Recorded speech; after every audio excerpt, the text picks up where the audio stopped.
am Swarna Chatterjee, and today I will introduce you to Common Astronomy Application Software Application or CASA.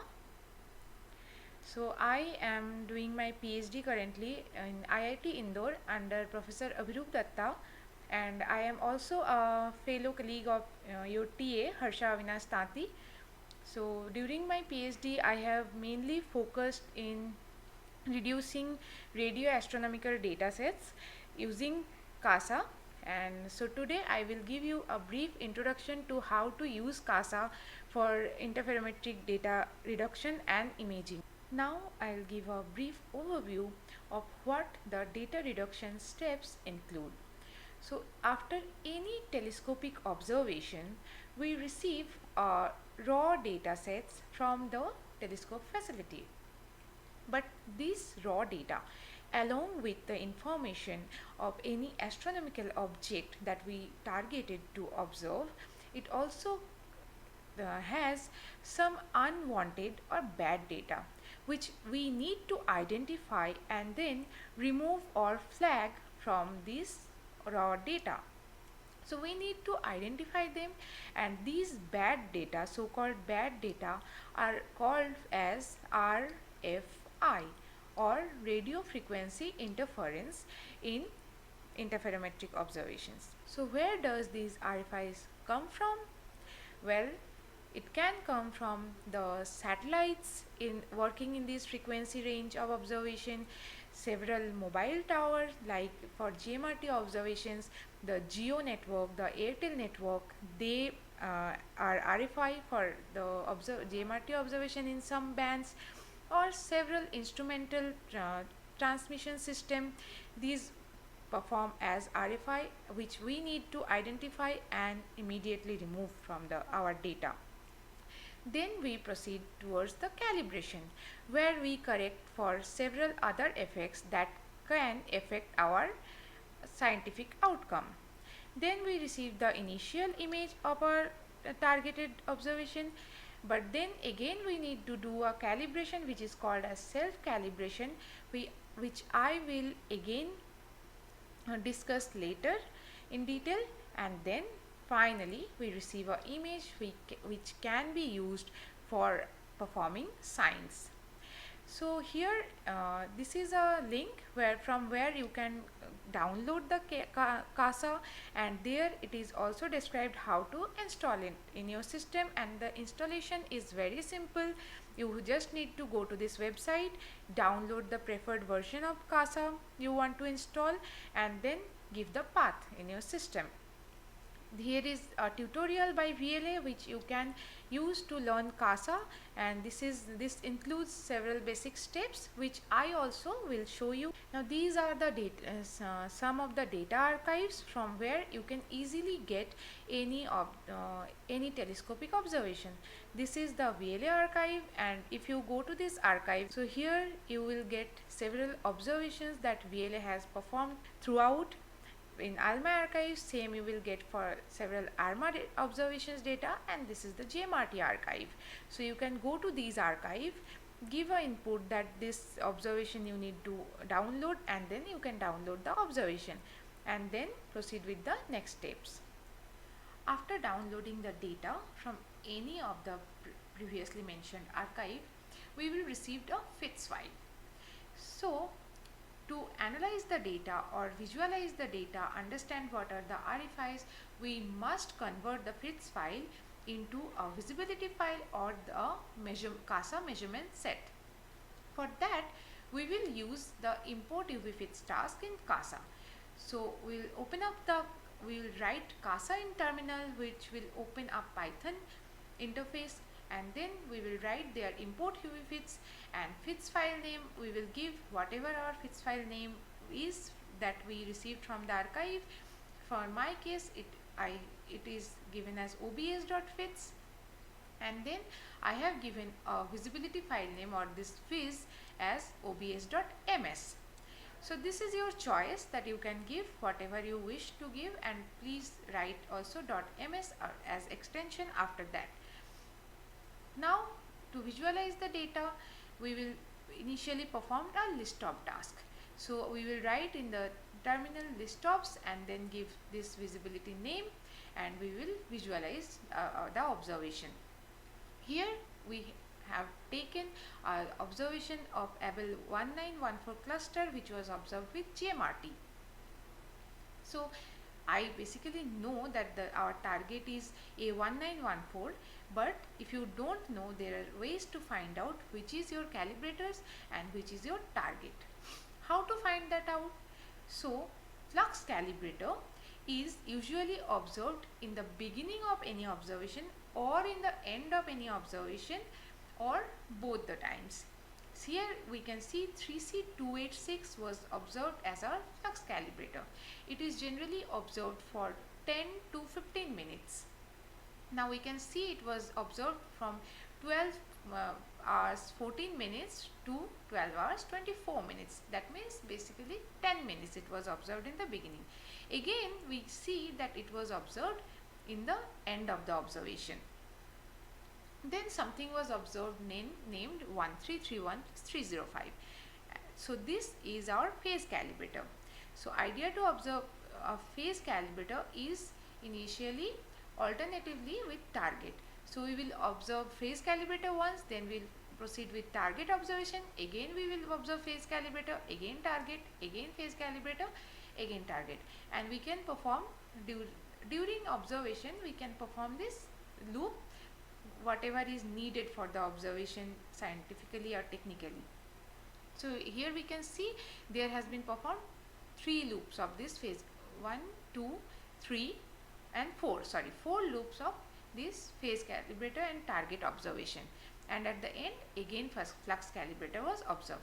So I have marked this 1331+305, which was observed as phase calibrator and the target.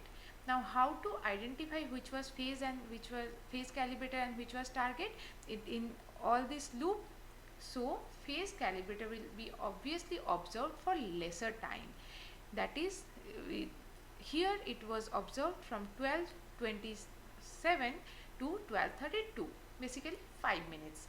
While the target will be observed for longer time, because we need to do science with that source and there are specific scientific and technical requirements that is required for this observation. So we keep that in mind and then take our observation.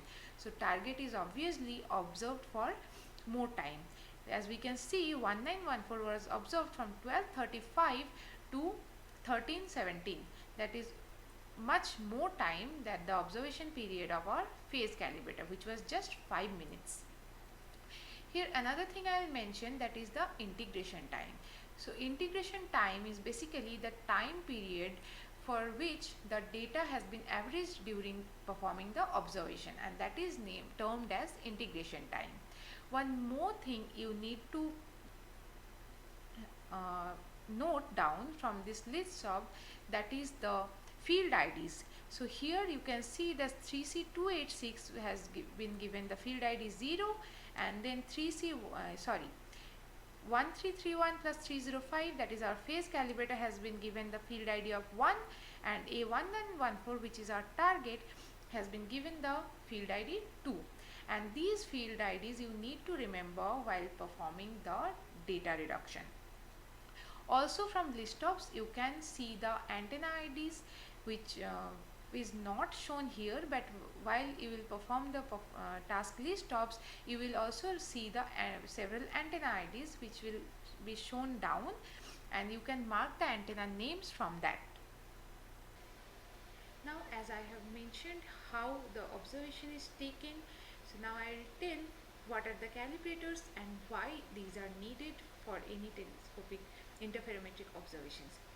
For any radio interferometric observations, we need to observe few calibrator source. The basic calibrator source which are must are flux calibrator and phase calibrator.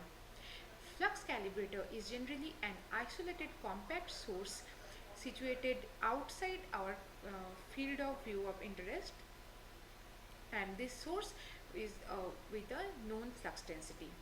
This is needed for estimating the flux density of our phase calibrator and target further.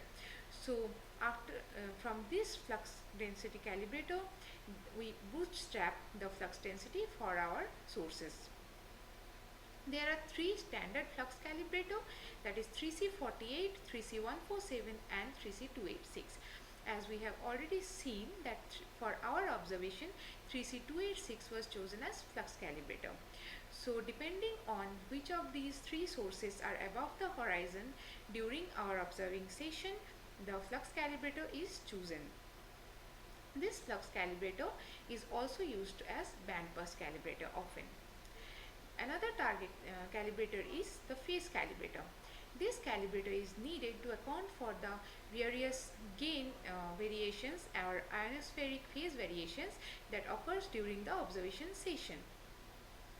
For a choice of good phase calibrator is always nearby the target which we are planning to observe, and it's very good if the phase calibrator is situated in less than 10 degree of our target source. A list of 10 standard phase calibrator can be found in this given website of VLA calibrator list. Now for visualization, we will do few basic plots, and the basic plots will be amplitude versus channel, time and UV wave. So here we will perform a plot MS task in the CASA. We will give our measurement set name, which is visibility, that viz equals to obs.ms. Then we want to see how the plot looks for the flux calibrator, and we know that it had a field ID 0. So we will give field ID 0 here.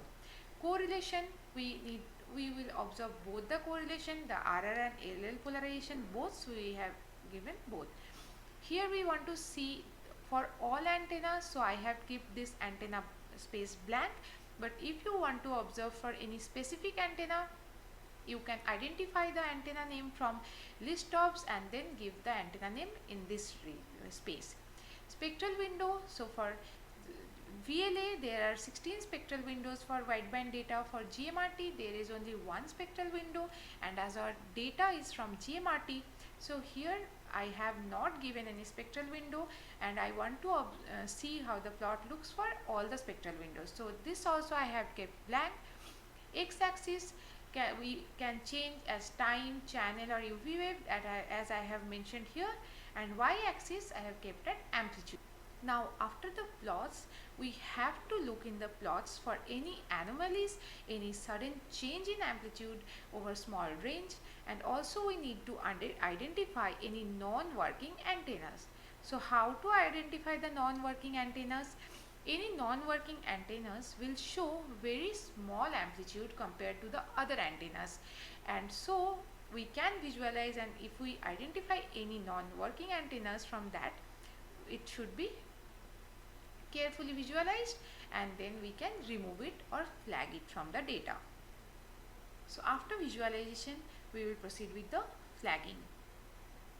We need to flag the initial few seconds of each scan before proceeding further. So for that we will use the task flag data. So here I have given the measurement set name again, and mode I have kept as quack, and quack interval is kept as 10. So this is for 10 seconds, and quack mode is given as beginning or beg. If you also want to flag the last 10 seconds, then you have to put this beg as end. So there you need to put quack mode as end. Now why this initial flagging is needed? Because for each time of observation, or the telescope changes from flux calibrator observation to phase calibrator observation, or to from phase calibrator to the target observation, it needs some initial time to get to set for the observation. So it's always a good idea to flag the initial few seconds. Generally 10 seconds is preferable. Also you can flag the ending 10 seconds. Now after that we will flag any bad channels or time range or from our data after visualization with plot MS.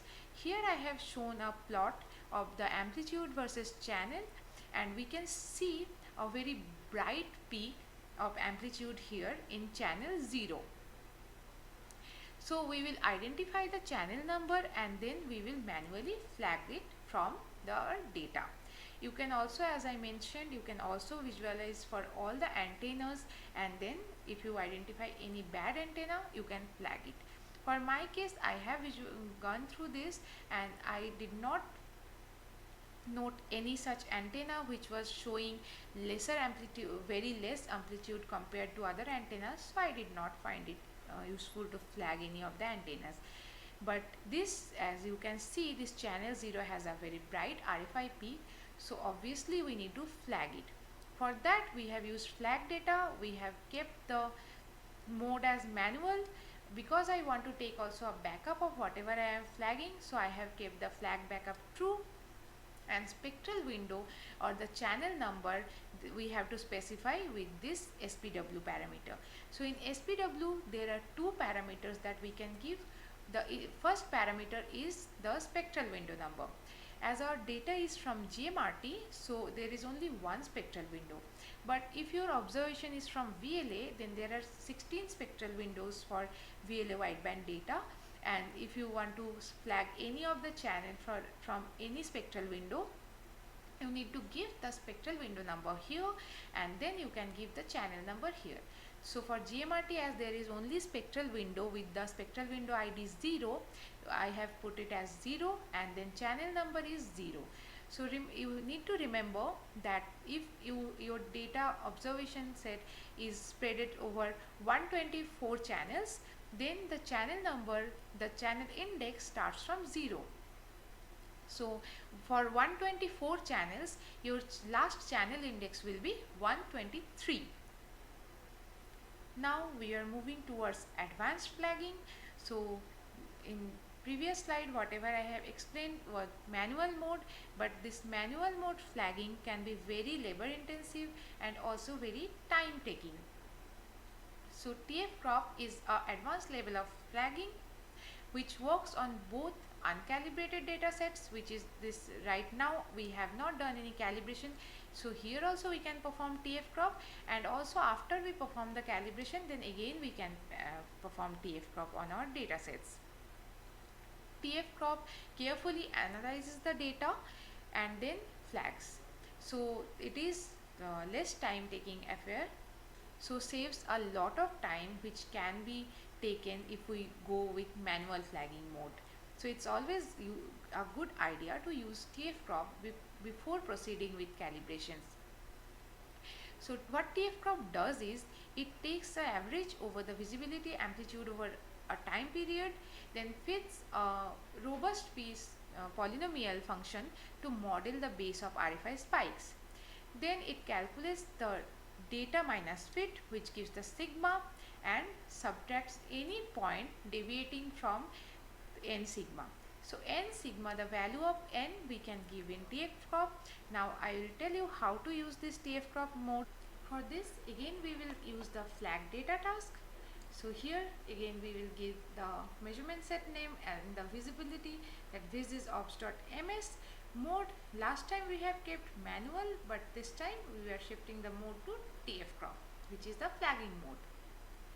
Field ID, here I have given 0, so when performing TF crop to phase calibrator, we will give field ID as 1, and while performing TF crop to our target, we will give field ID as 2. Now I want to perform over all the antennas, so this antenna space I have kept blank, but if you want to perform in any specific antennas, you can give the specific antenna name, but it's good idea to perform in all antennas. So it will flag the any remaining RFI from all the antennas. Now data column I have given here as data because we are performing it on uncalibrated data. When we will perform TF crop on a calibrated data sets, we have to give the data column as corrected one.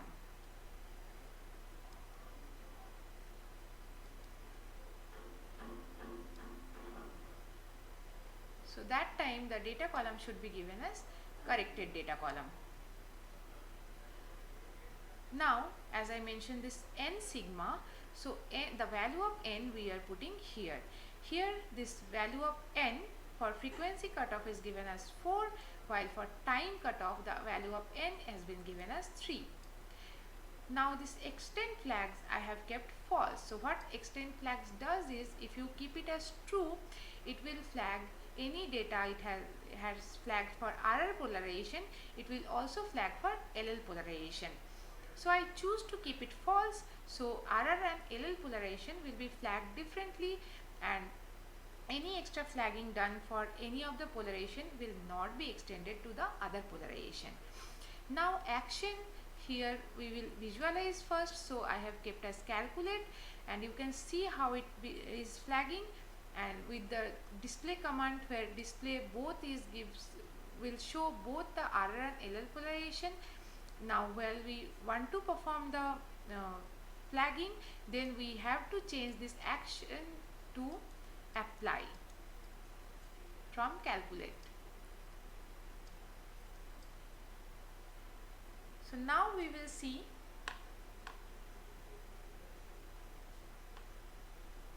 what are the results after TF crop. So these are two plots of amplitude versus time and amplitude versus channel. I have shown the plot for antenna C08. So you can see we cannot see any of very obvious RFIs in these plots, and the plots look quite good. So here I have shown only for antenna C08, because C08 I am going to choose as my reference antenna as well.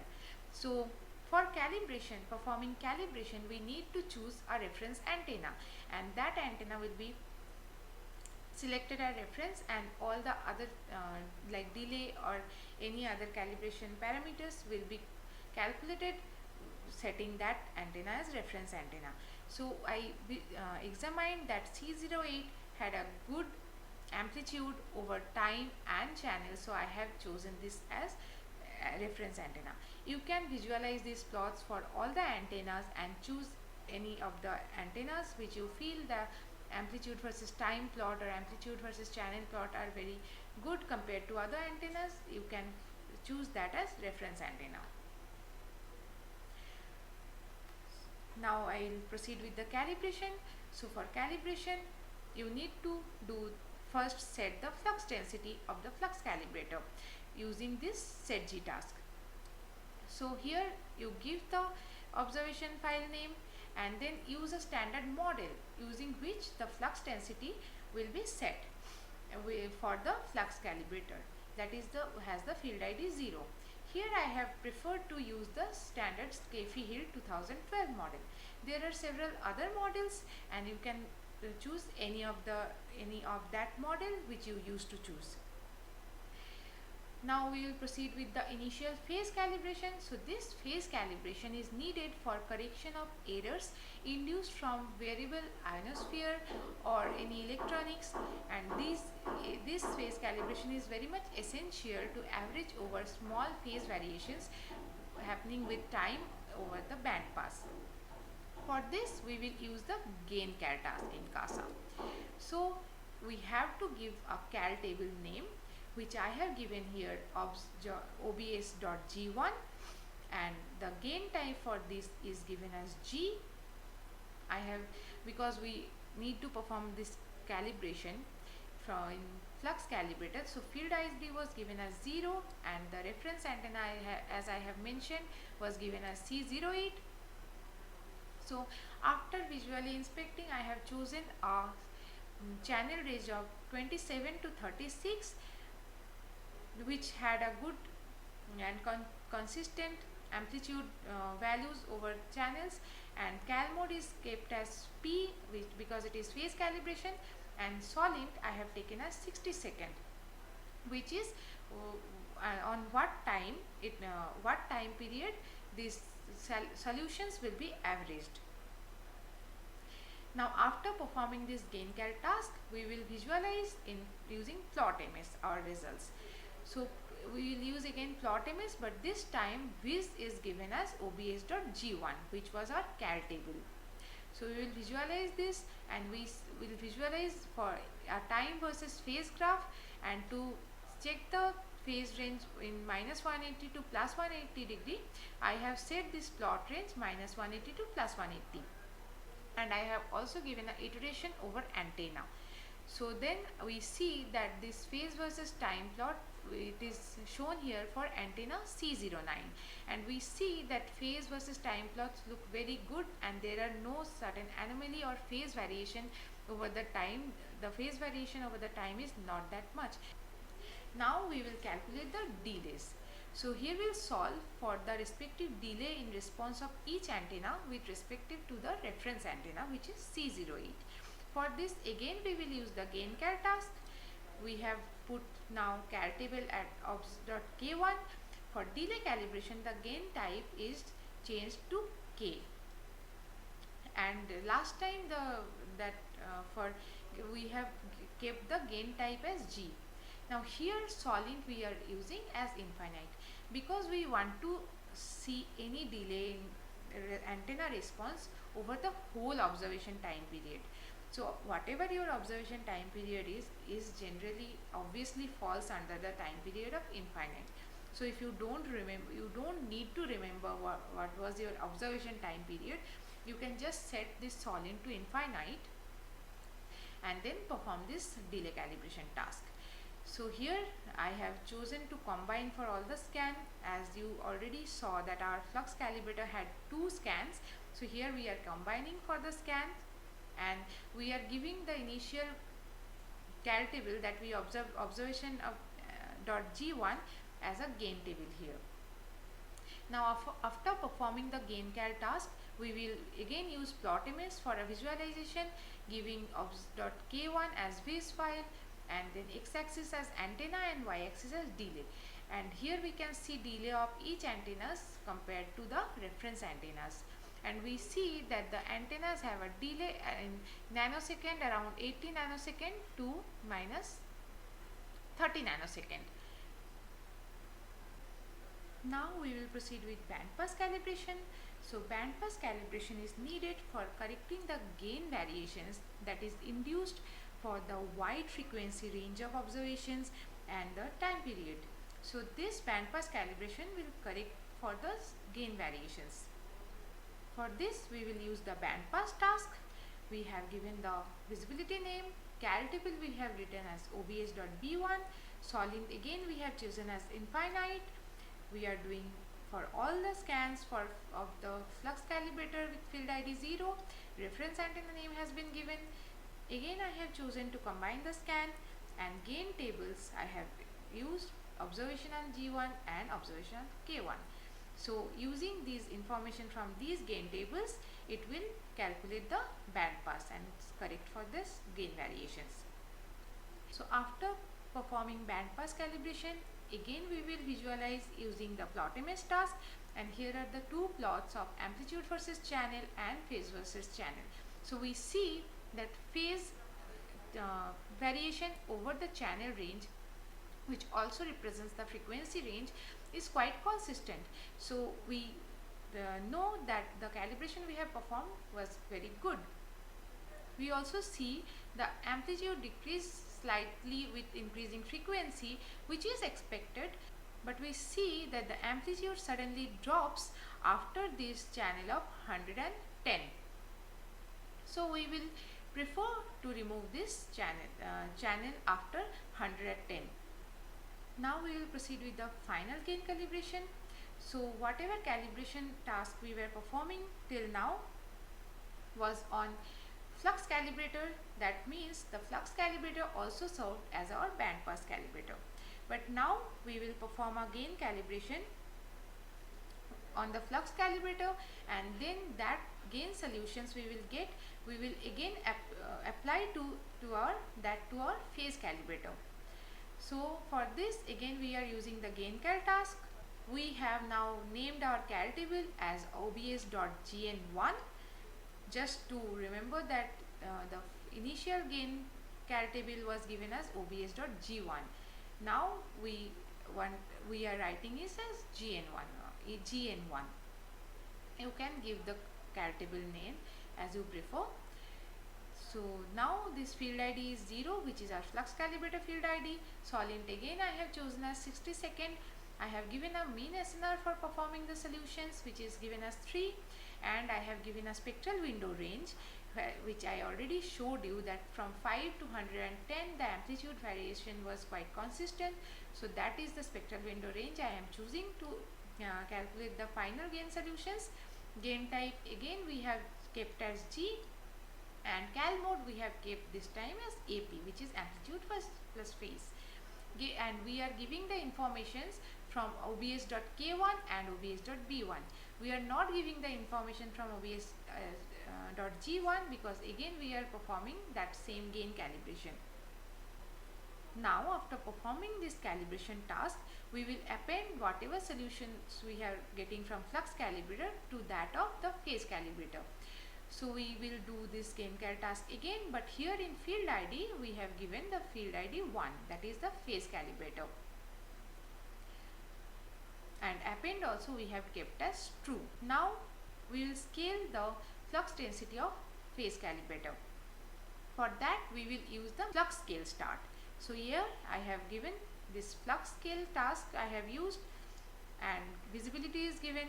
Cal table we are using is obs.gn1 that we just calculated. Flux table name I have given as obs.fluxscale1.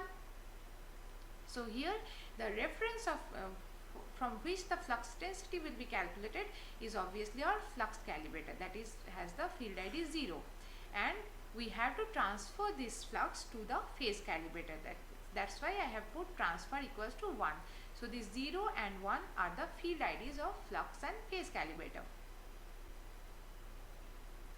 Now whatever calibration solutions we have received from the calibration task, we will apply those calibrations to our calibrators and check how it has worked. For that we will use the apply cal task. So here I have given the visibility file, my field IDs for 0 for flux calibrator, for 1 for phase calibrators, and then I am applying the solutions. Apply mode I have kept as cal flag strict in both the cases, because if we perform any flagging while performing the calibration, apply mode cal flag strict, we consider those flagging and then apply to the solutions accordingly. Flag backup again I have kept true. Gain tables which I want to take into consideration while applying I have given, which is the flux scaling table, and the delay and bandpass calibrations table. And for flux scale, for flux calibrator I have given the gain field 0. For phase calibrator, gain field I have given as 1, which will take the flux scaling for the phase calibrator from this obs.1 flux scale table. And interpolation I have kept as nearest and nearest flag for all the calibration tables. Now after applying the calibration, we will see how our calibration has worked. It also helps to identify any remaining RFIs or any bad data in our data. So after performing the calibration, we should expect the data to centrally concentrated. So we see in the amplitude corrected versus channel plot, there are residual bad data points, and the bad data points are standing as outliers and are not concentrated in the center, which is we get after calibration. So our flux density calibrator should have a flux density around this value of 25, but we see there are some outliers. So we will flag these using again some advanced mode flagging. Now we will use R flag. So R flag only works on calibrated data. We can also use TF crop as well, and I already mentioned that for TF crop you can keep the other parameters same and only the data column you need to change as corrected. So you can again use TF crop and also use R flag on calibrated data. So what R flag does is R flag divides all the frequency and time ranges over several small bins, and then calculates the median RMS per bin, and then calculates sigma, and then flag points deviating from a value of n sigma. where again we can give the value of n as we desired, and which looks for good, which gives a better result. So here I have give the value of n for time div scale as 5 and for freq div scale as 4. And then again I have chosen to keep extend flag as false. So this action, as I already mentioned, while only to visualize what the flagging will do, you can keep it as calculate, and when to apply the flagging result, you can keep it as apply. Now we see the results after R flag. So we see the additional outliers that were spanning in these ranges in the calibrated data are now successfully removed. This R flag was applied for flux calibrator, and this same procedure should be applied for phase calibrator as well. As we have seen that after calibration and applying R flag and TF crop in the data, our data sets has been mostly RFI free. Now after all the flagging is done, we can expect that the remaining data is the good data. So it's always a good idea to, before proceeding further with the target and applying these calibration solutions to our target, we clear all these calibration solutions and redo it again with the good data. For this, we will clear the first calibration solutions that has been applied to our flux and phase calibrator. For that, we will use the CASA clear care task, and we will just give our measurement set name. And after that, we will repeat the steps from slide 11 to slide 15. Don't forget to update the new gain table names while repeating the calibration states. It will help you to not to override the initial calibration tables. And the suggested new table names should be, initially we have given it as G1, K1, etc. Now, because it is the second time we are performing, we can give it as obs.g2, obs.k2, etc. And after the second calibration, if you again feel that you need to repeat the calibration, you can again clear the calibration and then repeat these steps. Now after we are satisfied with the calibration table in the flux and phase calibration, we should proceed with the imaging of the calibrators. For that, we will use the CASA T-clean task. With T-clean helps to generate a image which can then be converted to a FITS image. So for performing T-clean, we need to give our observation measurement set as an input. Here I am making an image of the flux calibrator which has the field ID 0, so that has been given here. This threshold has been set to 0.01 millijansky and the n iter is set as 10,000 iterations. So these are interconnected. When we perform this task T-clean, the cleaning will stop either if the n iter, that is number of iterations while performing the cleaning, if there are 10,000 iterations successfully done, then the cleaning will stop and generate the image. Otherwise, if the background RMS noise reaches 0.01 millijansky, then also the T-clean will stop. So these two values, threshold and n iter, are interconnected. Whichever reaches earlier, the T-clean will stop. I have given an image name as flux, so it will generate an image name flux.image after the T-clean is over, and this cell size I have taken as 1.5 arcsecond.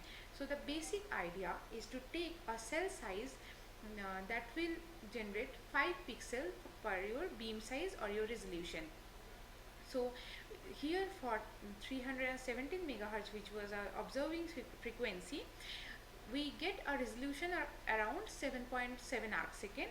So 1.5 arcsecond is, if we take the cell size as 1.5 arcsecond, that gives us around 5 pixels or 5 of the cell size per beam, that is the 7.5 arcsecond or approx 7.7 arcsecond. And this is the image size that will give our final image size in terms of the cell size. I have kept here this interactive term false because I don't want to visualize this GUI after each iteration of this cleaning procedure. And this weighting I have taken as uniform, which reduces the side lobes best and gives the highest resolution for any cleaning process. This same procedure can be applied for the phase calibrator, where we just have to input field ID 1 for phase calibrator, and we can check the image of the calibrator. So here is the image of the flux calibrator. Same you should be done for phase calibrator. Now after making the flux and phase calibrator image, if we see the images are good, we will apply the solutions to the target, which is the field 2. For that we will keep similar parameters, and we have given that gain field from which we are applying the solutions is 1 here, and we are applying the solutions from the phase calibrator to our target. And so we will apply the solutions to our target, and then we will split the data using task split. So I will describe why we needed to split the data, but we are splitting using the task split, and we are giving the input visibility, which was our visibility that we have been using till now, which is obs.ms, and now after splitting we will get another output visibility file, which can be given in the output viz parameter, and I have named this as target.ms, and then this field ID is given as 2. So now it will split the target data from the rest of the data set.